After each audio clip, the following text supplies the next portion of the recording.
نفعنا بحضر نبينا وحبيبنا وشفيعنا مولانا محمد صلى الله عليه وسلم ثم إلى أرواح وآل كل منهم والصحابة تابعين لهم بإحسان إلى يوم الدين ثم إلى علماء المجتهدين والعلماء العاملين والمفسرين والمحدثين وقل عن سيد شيخنا وربنا وقدوتنا المجاهد في سبيل الشيخ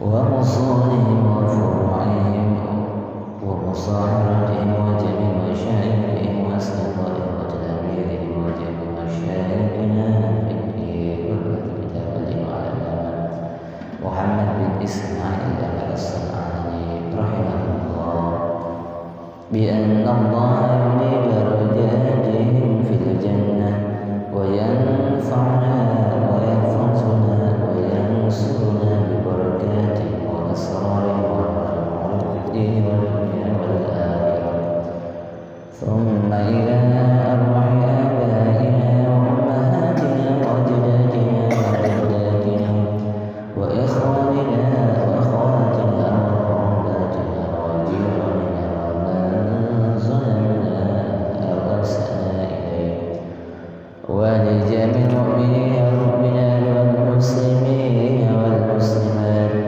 بأن الله يتغشاهم بالرحمة والمغفرة ويسكنهم الجنة رحمة الله ورضوانه عليهم أجمعين آمين.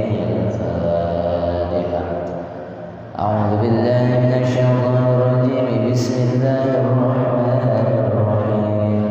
الحمد لله رب العالمين الرحمن الرحيم مالك يوم الدين إياك نعبد وإياك نستعين اهدنا الصراط المستقيم صراط الذين أنعمت عليهم غير المغضوب عليهم ولا الضالين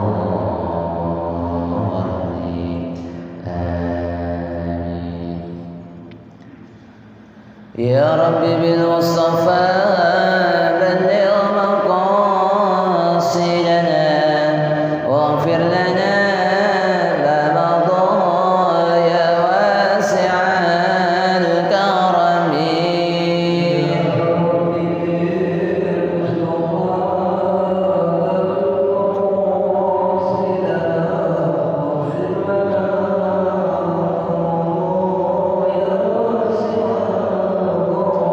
يا رب هيئ لنا من أمرنا رشدا واجعل معونتك الحسنى لنا مددا. يا رب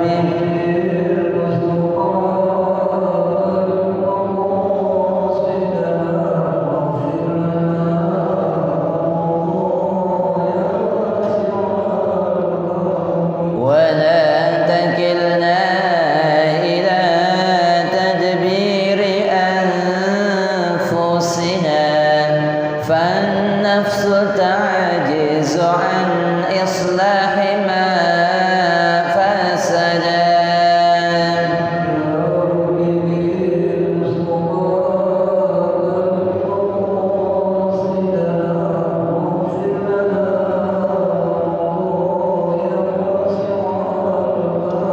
أنت العليم وقد وجهت يا أملي إلى رجاء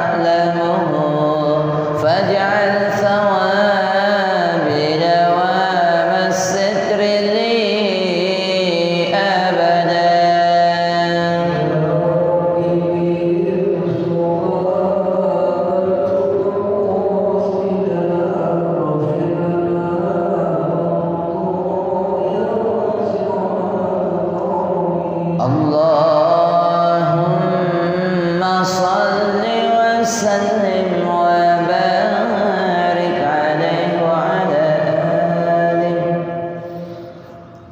بسم الله الرحمن الرحيم. الحمد لله الذي أنعمنا بنعمة الإيمان والإسلام. أشهد أن لا إله إلا الله وحده لا شريك له، وأشهد أن سيدنا محمدا عبده ورسوله لا نبي بعده. اللهم صل وسلم وبارك على سيدنا ونبينا وحبيبنا وشفيعنا ومولانا محمد صلى الله عليه وسلم وعلى آله وأصحابه أجمعين. فقال الله تعالى في القرآن الكريم: أعوذ بالله من الشيطان الرجيم. بسم الله الرحمن الرحيم.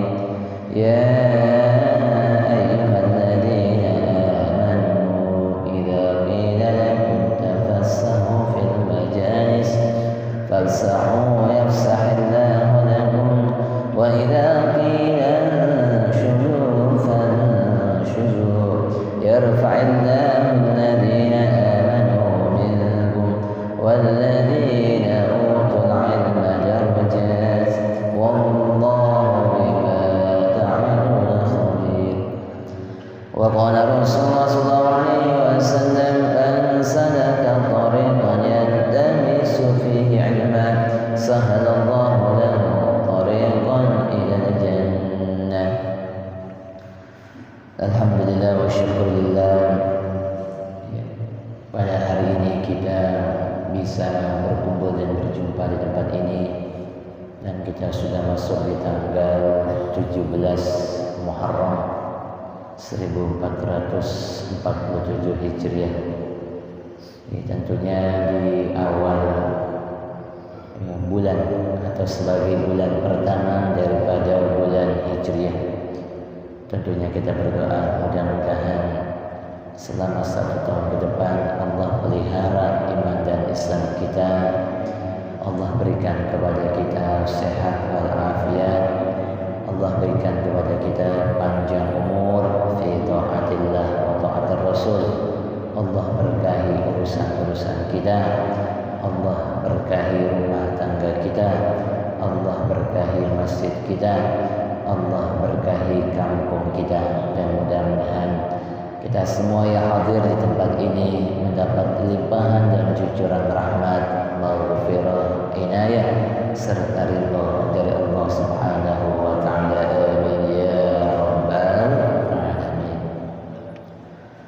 Qala al-musannif rahimahullah taala wa nafa'na bihi wa bi'ulumihi fid daril amin. An Abdillah bin Amr radhiyallahu anhuma, dari Abdullah bin Amr semoga meridai oleh Allah daripada keduanya.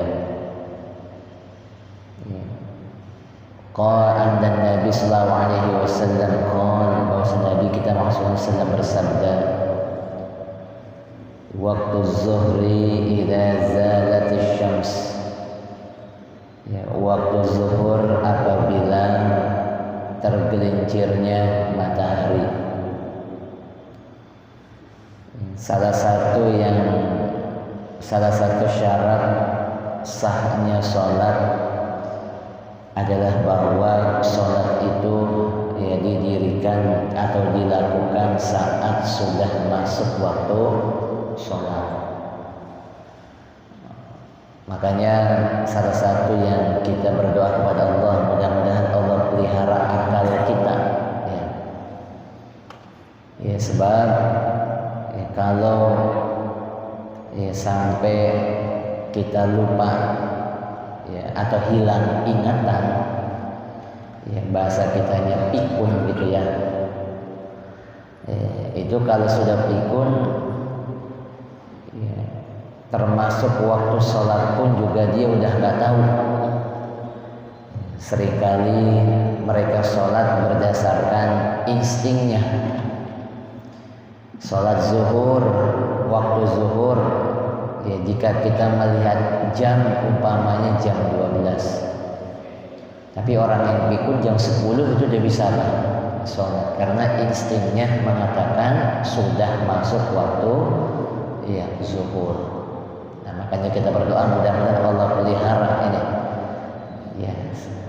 supaya kita masih tetap ingat terus sampai kita sampai akhir hayat kita, sampai kita menghadap kepada Allah. Bersyukurlah kita tinggal di Indonesia, sebab kita tinggal di tanah air ini mau sholat itu mudah. Kita nggak usah bingung-bingung menghafal waktu sholat. Kenapa? Karena banyak masjid, banyak musola yang bakal ngingetin kita, kan begitu. Kita nggak tahu ini udah masuk waktu sholat atau belum, ya tungguin aja, ntar juga ada yang azan, kan begitu. Bahkan ketika azan itu saling bersautan, ntar yang masjid ini, ntar yang musola ini. Kalau yang masjid ini speakernya lagi mati, ada musola yang sebelah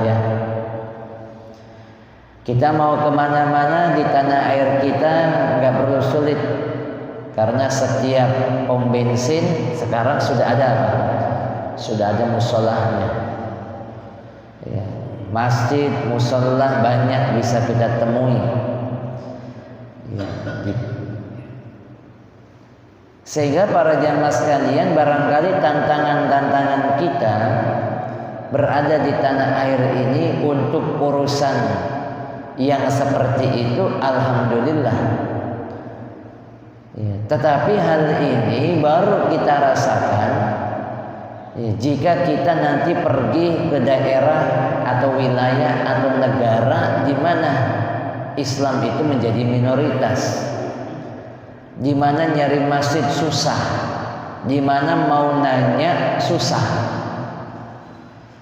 Kalau kita beruntung bukan hanya masjid, bukan hanya bisa kita dengar suara azan, tetapi juga kita diuntungkan karena kita berada di tengah-tengah, di daerah khat al-istiwa, garis katulis tiwa, yang cenderung waktunya itu berimbang antara malam dan siang berimbang.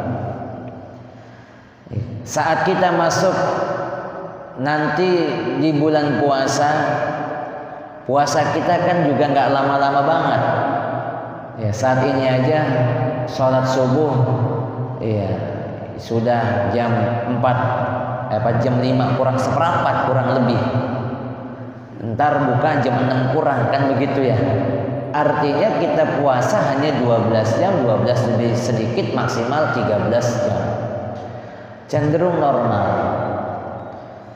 Tapi nanti ada di belahan sana, contohnya di Eropa, ketika mereka hendak puasa tantangannya berat. Sebab kenapa? Sebab ada nanti negara yang maghribnya itu jam 10. Maghrib jam 10, Isya jam 11, ntar jam 1, jam 2 udah subuh. Sehingga ketika mereka buka puasa, sudah tidak mungkin lagi mereka untuk nanti sahur lagi. Udah sekalian buka puasa plus sahur, Habis sholat maghrib, ntar gak lama sholat Isya, langsung taraweh. Selesai taraweh udah siap-siap mau subuh, kan begitu. Sehingga mereka itu bisa puasa 18 jam, 19 jam, 20 jam. Di kita saja yang puasanya masih cenderung normal antara malam dan siang, masih banyak yang kagak puasa, kan begitu. Ketika kita lewat di pinggir jalan ada rumah makan yang buka, emang sih ditutup, cuma kadang-kadang nutup ya kagak semua, kakinya pada kelihatan, kan begitu. Lah itu kaki pada kelihatan. Ternyata di dalam restoran itu banyak orang yang sedang makan. Kami menghormati orang yang tidak puasa. Ini menurut saya terbalik. Ya, jadi seharusnya kalau bicara menghormati, hormatilah orang yang puasa. Saya menghormati orang kagak puasa. Nah, orang kagak puasa gitu kan. Orang yang kagak puasa harusnya hormatilah orang yang puasa ya. Ya, kecuali barangkali di minimarket begitu ya. Atau mungkin di tempat-tempat safar.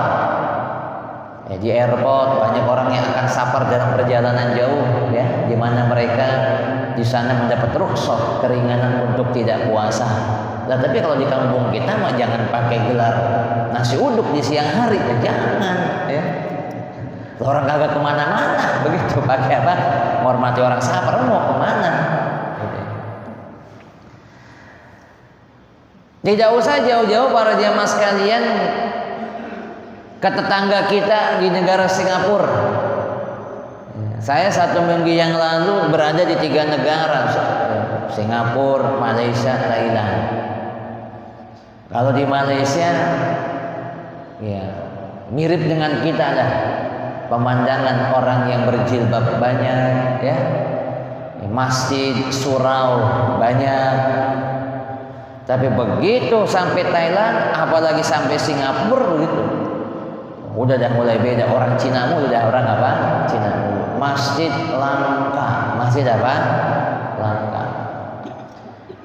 Sehingga saat itu, ya, kalau seandainya kita pengen nanya waktu sholat, yang kebetulan yang kita tanya adalah orang Cina, Cinanya bukan Muslim, atau orang India, Indianya bukan Muslim, maka tentunya mereka nggak bisa jawab. Udah begitu pakai bahasa Inggris lagi. Ya kami di At-Taqwa itu sudah berjalan 2 tahun punya kerjasama dengan Singapura untuk untuk kurban. Jadi mereka berkurbannya di tempat kita. Tahun ini sebanyak 350 kambing ditambah 4 ekor sapi. Ya. Ketika kita bicara dengan bahasa Melayu, karena saya dulu di Malaysia, dia bilang apa? Kami ini lebih senang ketika bicara dengan bahasa Inggris, karena memang daily-nya itu kesehariannya menggunakan bahasa Inggris. Ya, bahasa Melayu itu ya jaranglah kami menggunakan bahasa Melayu. Itu orang Melayunya. Yang orang Melayunya sendiri juga berada di Singapura lebih sering ngomong bahasa Inggris, apalagi orang Cina, apalagi ya selain orang Melayu. Orang Pondok Ungu jalan-jalan ke Singapura kagak bisa bahasa Inggris. Mau nanya waktu sholat, mau nanya di mana masjid, kira-kira bisa apa kagak? Maka disitulah kemudian pengetahuan agama, ya, itu menjadi penting, baru terasa. Jam mereka itu berbeda dengan kita. Kita saat ini sudah jam 5:30. Di sana jam berapa? Jam 6:30.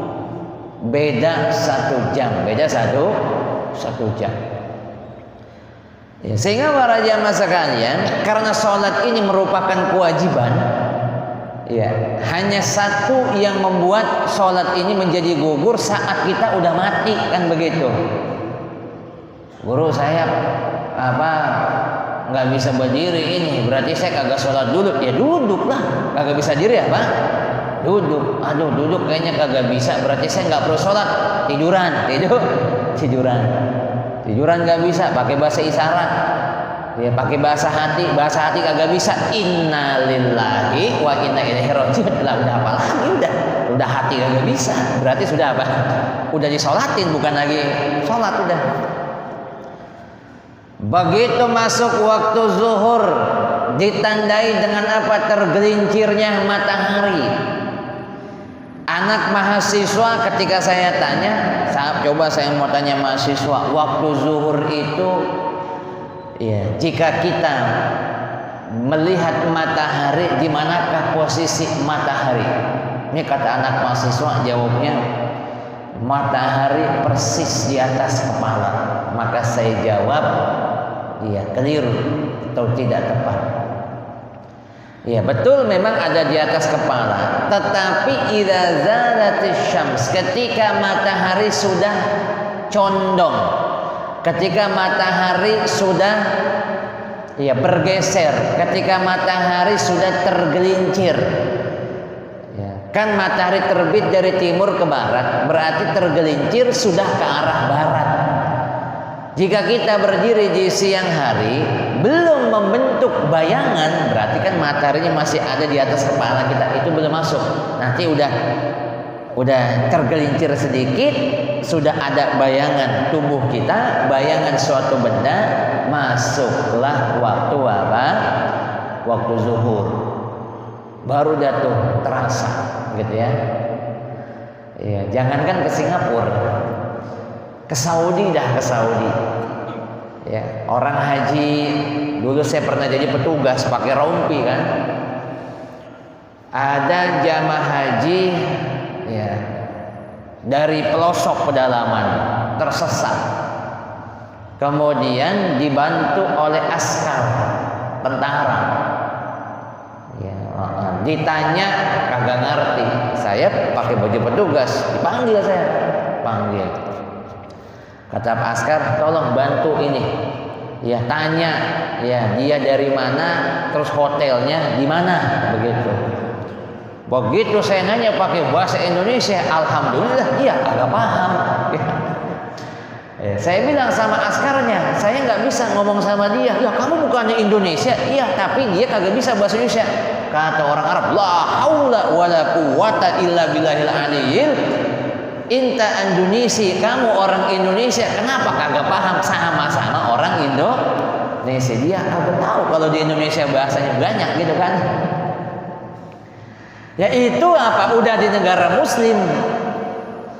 Di negara Muslim sendiri minta tolong kalau kita nggak bisa bahasa Arab, nggak bisa bahasa kita, susah. Apalagi berada di negara yang bukan mayoritas apa? Muslim, maka akan jauh lebih apa? Lebih susah lagi. Wa an Abi Baza al-Aslami radhiyallahu anhu qala kana Rasulullah sallallahu alaihi wasallam adalah Rasulullah sallallahu alaihi wasallam yusalli al-asr. Pada saat itu Nabi sedang salat asar. Thumma yarji'u ahaduna, kemudian ada yang kembali salah seorang di antara kami ila rahlihi,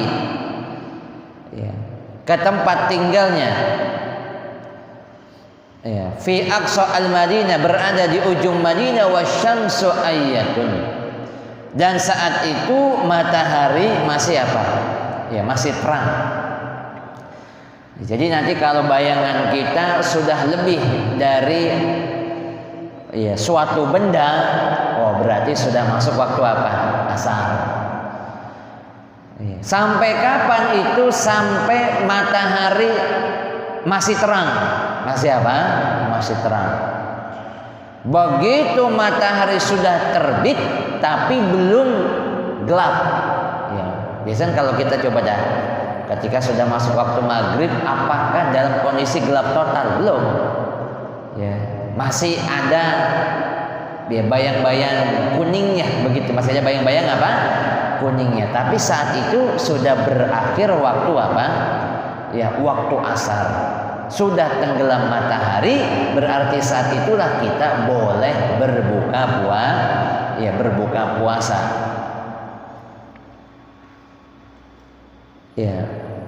Fi waqti subhi, kalau di waktu subuh, wa kana yaqra'u bis-sittina ilal mi'ah, adalah Nabi kita Nabi Muhammad SAW membaca ayat 60 sampai 100 ayat. Jadi kalau sholat subuh itu dianjurkan bacaannya lebih panjang dibanding bacaan sholat maghrib dan sholat isya. Guru saya, hafalan saya terbatas ini. Cuma bisanya surah Wadduha ke bawah, umpamanya begitu. Maka usahakan tetap cari surah yang lebih panjang dibanding maghrib dan isya.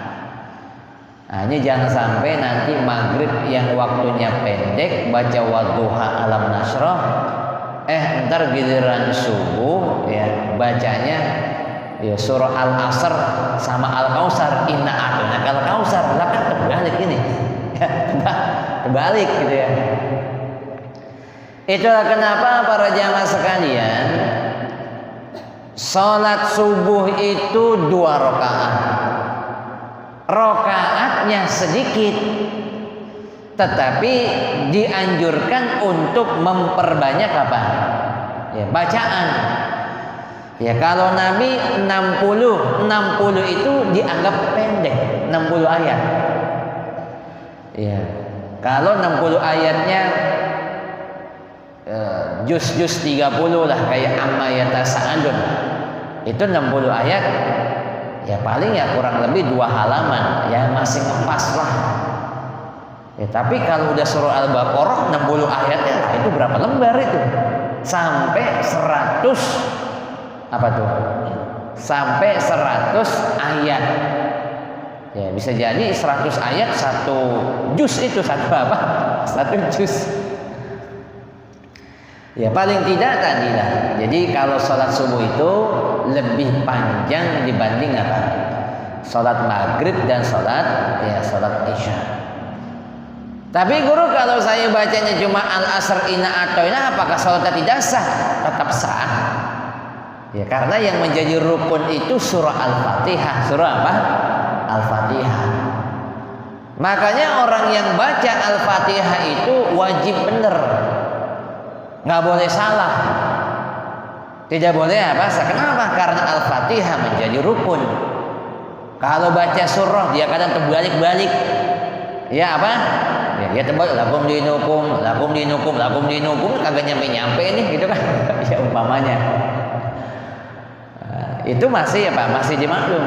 Ya, tapi kalau Al-Fatihah jangan, ya. Jangan salah huruf, salah baris gitu ya. Jangan, karena dia menjadi rukun, tidak ada toleransi. Tapi kalau surah dia baca pendek. Anak saya pondok pesantren di Jawa itu, jadi kalau dia sholat taraweh ghairil maghdubi 'alaihim waladdallin, amin, bismillahirrahmanirrahim, Thaha, Allahu akbar. Karena kebetulan masih anak SD, anak MI, anak apa? MI yang masih sholatnya kadang suka bercanda. Tapi mereka sudah dilatih 20 rakaat untuk sholat apa? Tarawih. Ya, tapi nanti jangan dipraktekin di sini. Wah itu kata guru iman begitu tuh. Nanti bisa praktekin Bismillahirrahmanirrahim, Yasin, Allahu Akbar. Ya, itu kalau dipraktikkan di sini, kayaknya jamaah bakal banyak di sini. Udah kita sholat di Masjid Ar-Ridwan aja. Ya dia mah sholat isya sama tarawih 15 menit kelar. 15 menit apa? Kelar. Iya, cuma ya nanti jadi apa? Jadi kurang khusyuk. Sedangkan tarawih itu kan sholat istirahat, nggak perlu tergesa-gesa, Nama juga tarawih roha, sholatnya rehat. Sholatnya apa? Nyemekah agak sholat udah kayak dikejar-kejar anjing, cepet buat sholatnya. Ya meskipun ya syarat dan rukunnya terpenuhi, ya tapi nanti dikhawatirkan kurang apa? Kurang khusyuk karena terburu-buru, tergesa-gesa gitu ya. Wa indahuma ay al-Bukhari Muslim an hadis Jabir, dari hadis Jabir, wal isya wahyanan, dan salat isya itu terkadang yuqaddimuha, dimajukan, wa ahyanan yuakhiruha, dan terkadang diakhirkan. Terkadang apa? Diakhirkan.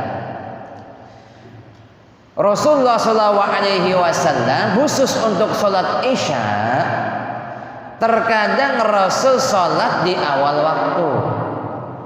Begitu masuk waktu sholat isya, kapan sholat isya itu masuk? Begitu betul-betul gelap, tidak ada lagi cahaya mega kuning, gelap, sempurna, udah gelapnya, masuklah waktu sholat isya. Begitu masuk waktu sholat isya, Rasul langsung sholat.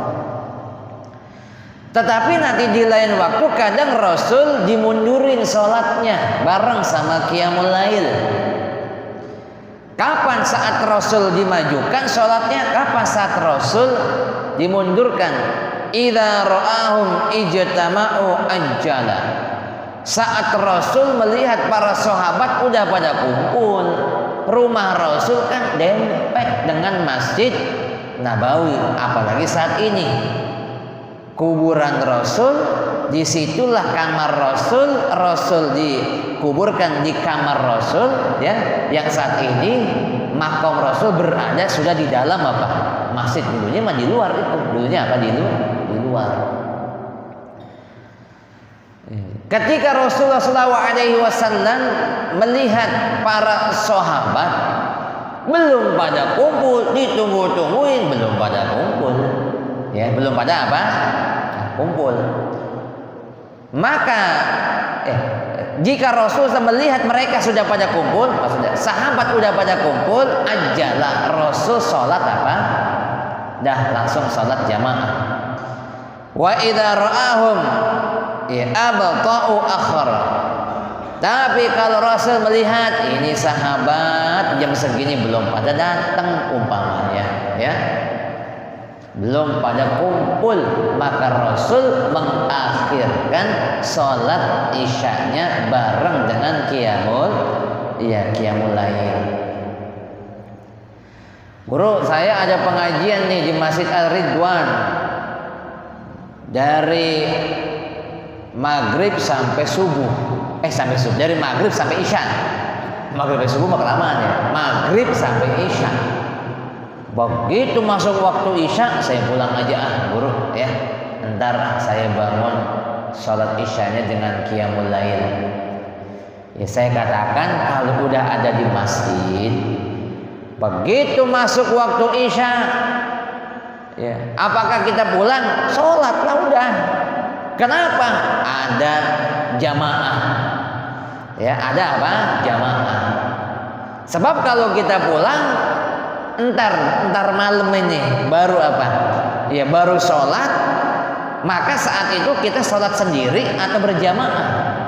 Lah kan sholat sendiri, sedangkan sholat jamaah lebih utama. Lebih apa? Jadi kalau udah masuk waktu isya, ya udah sholat jamaah, karena itu lebih utama dibanding sholat apa? Sendiri.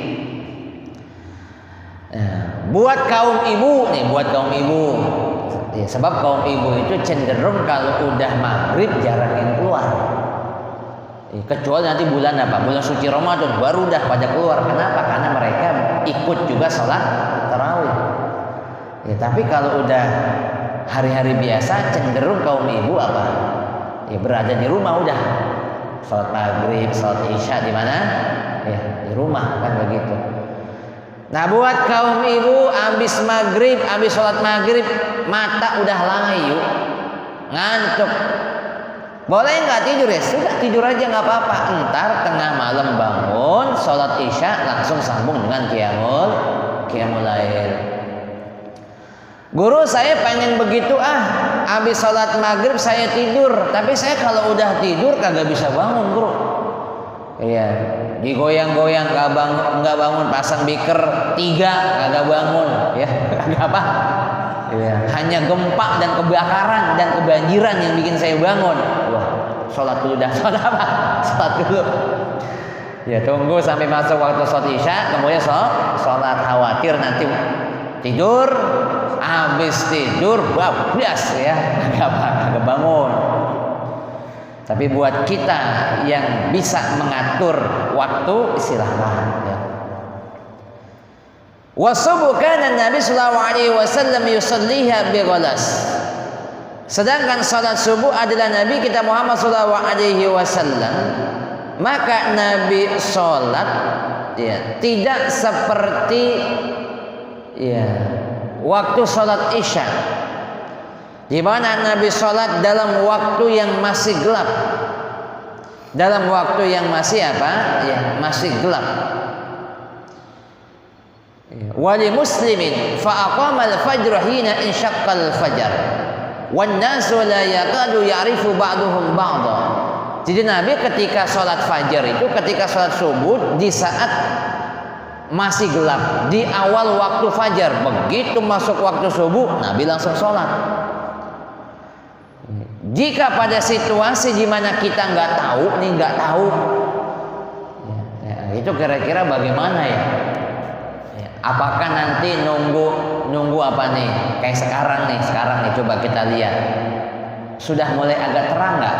Sudah mulai terang. Berarti Nabi sholatnya tidak di waktu segini nih, lebih awal.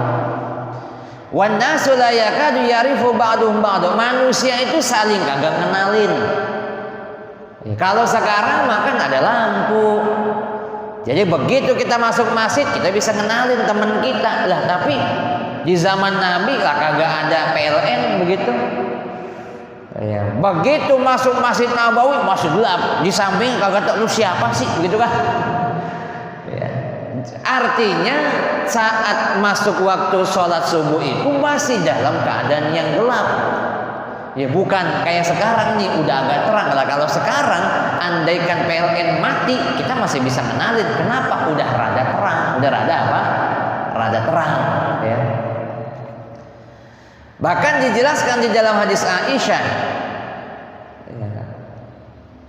wa qala innahu la waqtuha laula an asyqa ala ummati.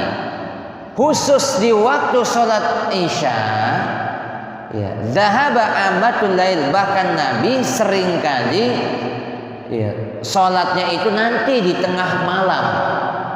Bahkan kata Sayyidah Aisyah, ya, mengutip apa yang disampaikan oleh Nabi, jika umatku, jika tidak memberatkan umatku, ya seperti halnya orang bersiwak, maka di akhir waktu lebih bagus, biar supaya langsung sholat apa qiyamul lail. Ya tapi tadi ya itu jika kondisinya sendiri. Tapi kalau kita berjamaah, maka tetap jamaah lebih utama. Sholat Isya berjamaah atau antar malam nunggu tengah malam, bagus mana bro sholat Isyanya? Ya bagus jamaah lah. Bagus apa? Ya, tapi kaum ibu yang tidak ke masjid, ya apalagi matanya mudah layu, ya udah antar malam sholat Isya langsung sholat apa? Qiyamul lail. Ya, tapi guru saya jaga-jaga takut ntar malam ketiduran, saya sholat Isya dulu. Ya udah bagus sholat Isya dulu, nanti tengah malam ya bangun. Wa an Rafi bin Khadij radhiyallahu anhu qala Rasulullah sallallahu alaihi wasallam asbihu bis subhi fa innahu a'zamu li ujurikum. Lakukanlah atau dirikanlah salat subuh di saat sudah masuk waktu salat subuh, karena sesungguhnya salat subuh itu lebih besar pahala bagimu. Pahala apa? Ya bagimu. Ya, jika umatnya Nabi Muhammad mengetahui besarnya ganjaran atau pahala salat subuh, maka niscaya orang yang gak bisa jalan pun akan dibela-belain, berangkat dari rumah sambil ngesot. Sambil apa?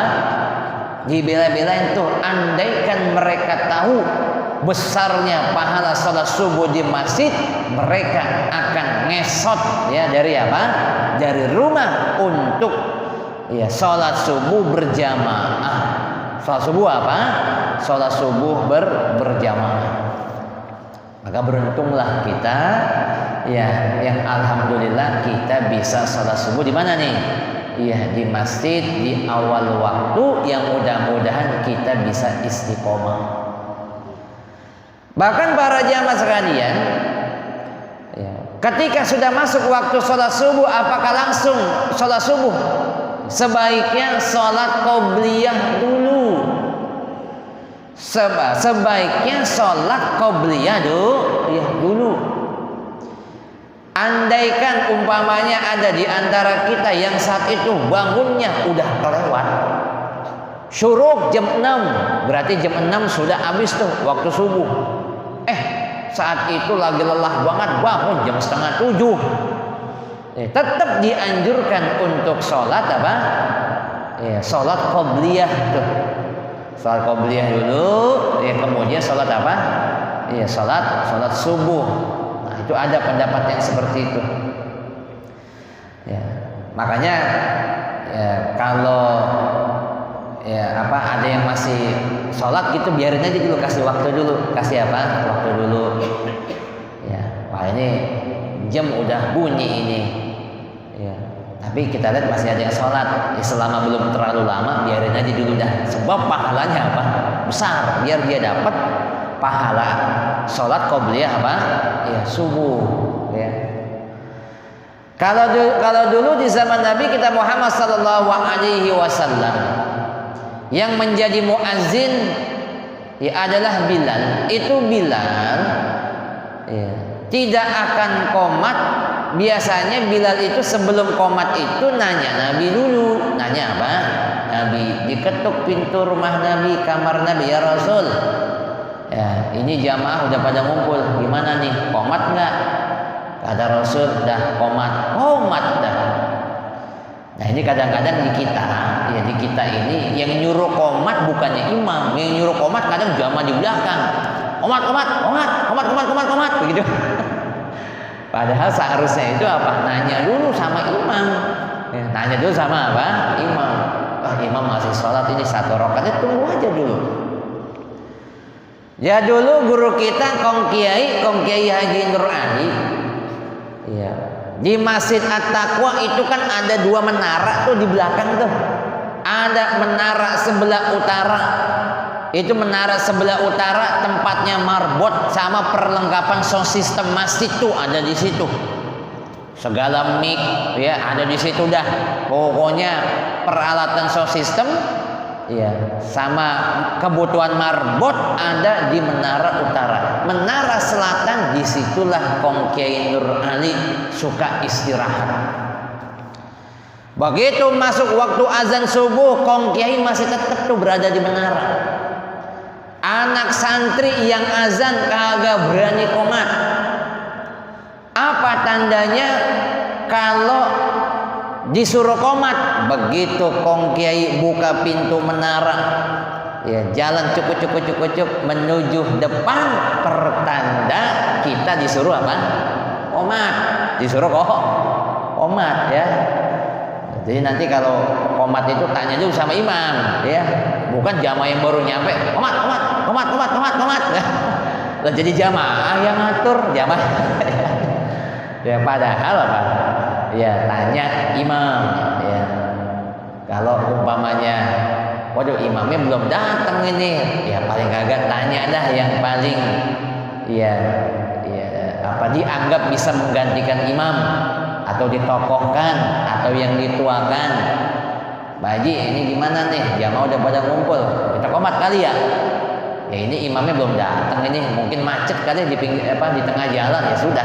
Nah. Sehingga para jamaah sekalian yang dirahmati Allah Subhanahu wa taala, begitulah ya bagaimana Rasulullah SAW ya salat ya, dan mudah-mudahan kita bisa istiqomah. Ya salat ya terus, karena salat tidak pernah ada istirahatnya.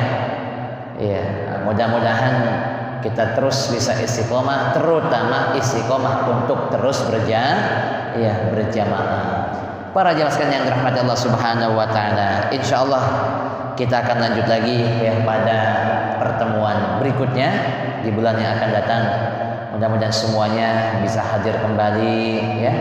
Kita sholat subuh dan juga duduk kembali di tempat ini.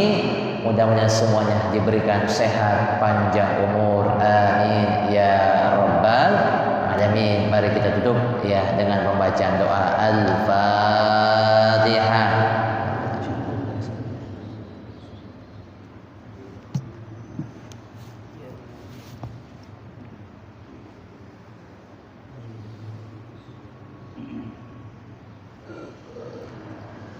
إلهي الكريم أنت الكريم اللهم صل وسلم على سيدنا محمد في الأولين والآخرين وسلم ورضي الله تبارك وتعالى عن سادتنا أصحاب سيدنا رسول الله أجمعين. بسم الله الرحمن الرحيم الحمد لله رب العالمين اللهم صل على سيدنا محمد وعلى آله سيدنا محمد. اللهم اغفر لنا ذنوبنا ولوالدينا وارحمهم كما ربونا صغارا، ولجميع مشايخنا ولمعلمنا ولأساتذتنا ولجميع المؤمنين والمؤمنات والمسلمين والمسلمات.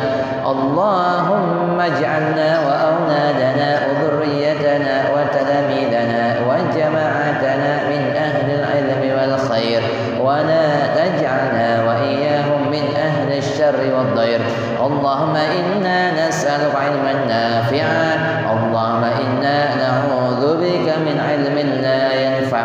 اللهم اجعل جمعنا هذا جمعا مرحوما، وتفرقنا من بعده تفرقا معصوما. اللهم إنا نسألك رضاك والجنة، ونعوذ بك من سخطك والنار. اللهم اهدنا ووفقنا إلى الحق وإلى طريق مستقيم، ونجنا من القوم الظالمين، وتوفنا مسلمين، وتوفنا مسلمين، وتوفنا مسلمين، وألحقنا بالصالحين برحمتك يا أرحم الراحمين. وصلى الله على سيدنا محمد وعلى آله وصحبه وسلم، والحمد لله رب العالمين. Assalamualaikum warahmatullahi wabarakatuh.